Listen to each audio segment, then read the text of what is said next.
Hello mga kaibigan, nagbabalik po si Chika Jing. Natagalan po ako kasi na-busy ako, pero andito na ako. Yung mga nanonood sa akin na medyo madami-dami. Not madami-dami, siguro mga 20 o 10. Pero kamusta po kayo mga kabayan sa iba't ibang sulok ng ating mundo? So ngayon po ang tatalakayin natin mga kaibigan na traidor. Sino sa inyo ang nakakaranas o nakaranas na traidorin ng kaibigan? Pero, pinaka number one na masasabi nating traidor yung, for example, boyfriend mo, inagaw ng kaibigan mo. Doon talaga, napaka super traidor yon. So, ako may mga karanasan din sa mga ganyan. So ngayon, iyon ang ating tatalakayin. Ano nga ba o sino nga ba itong mga kaibigan na ito? Anong klase o paano sila nagumpisa na traidorin kayo? 'Di ba? So, kasi, for example, ang babasihan natin ngayon yung inagaw ang iyong boyfriend ng iyong kaibigan.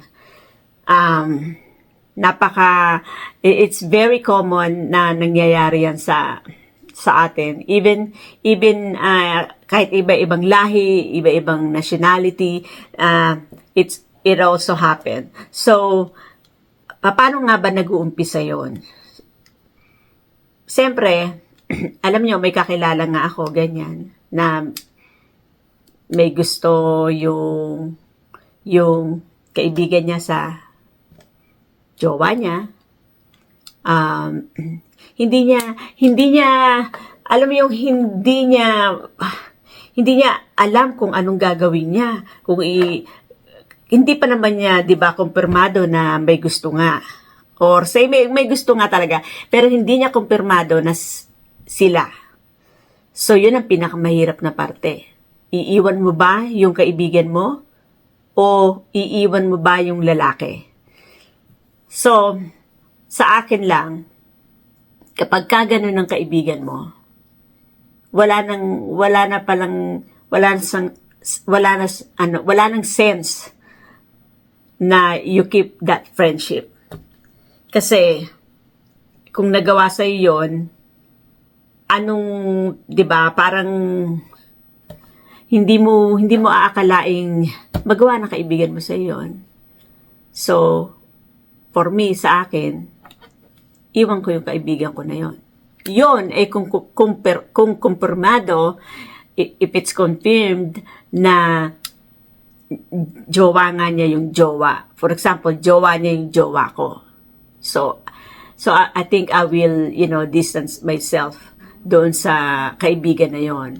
Kasi, syempre, bakit ikikip mo pa yung ganong relasyon? De silang dalawa na lang. Hayaan mo na sila. Mag-move on ka.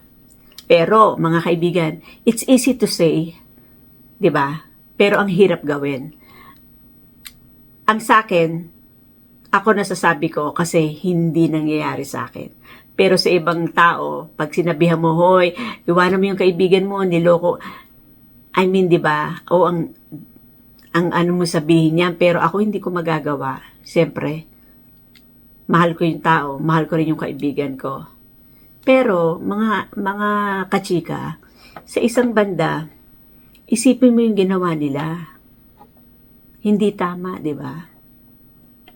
Ako, aaminin ko, nagkaroon ako sa nakaraan ko, nagkaroon ako ng ganyang sistema. Hindi naman exactly na tiniraidor ko yung kaibigan ko. Kasi bago naging sila, naging kami muna. So, pero nung sila na talaga, pilit akong kumakalas. Hanggang sa dumating ang panahon na talagang kumalas na ako. Ako na mismo ang umiwas. So, ang masakit nun, yung kaibigan ko na yon, na best friend ko, sumakabilang buhay yon. Matagal na panahon na yon, mga kachika. Yun ang yung pagkakamali na nagawa ko. So, kaya ako nasasabi ito, hindi niya nalaman yon. Pero alam ko, kutob niya yon. Pero hindi naman nagtagal. Iniwan ko rin. So, pangit ang nakaraan na ganon. Kaya, ang advice ko sa inyo, kung meron kayong mga kaibigan, o kayo mismo, gumagawa ng ganon, bago pa kayo magsisi, bago pa may mangyari, alam mo yun, kasi nasa huli ang pagsisisi, bago mo pa maisip yon sa bandang huli, isipin mo na ngayon. Kasi alam mo naman ng tama at mali. Kaya ako to nasasabi kasi nangyari sa akin to. 'Di ba? So, sa akin lang, pag nalaman nyo yung kaibigan nyo niloloko kayo, maraming tao sa mundo, marami kayong pwedeng maging kaibigan. O let's say, malalim ang pinanggalingan o pagiging magkaibigan nyo, pero nagawa niya sa iyo yun. She doesn't deserve you or he doesn't deserve you. Kumbaga, ako, hindi niya ako deserve na maging kaibigan noong mga panahon na yon. Pero, matagal na yon. Kaya, kung siguro kung nabubuhay siya ngayon, hindi niya ako deserve na maging best friend. Masakit talaga yung gawin sa kaibigan mo. Napakasakit. Pero sa isang banda, hindi mo rin masisisi yung kaibigan mo. Tignan mo rin yung kapareha mo sa buhay. O yung boyfriend mo, asawa mo. Yun din ang titignan mo. Kasi hindi lang naman iisa sa pagsasama ang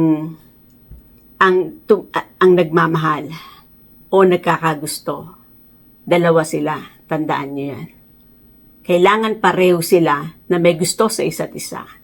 So, either yung nauna yung asawa mo o nauna yung babae, inakit yung asawa mo o boyfriend mo.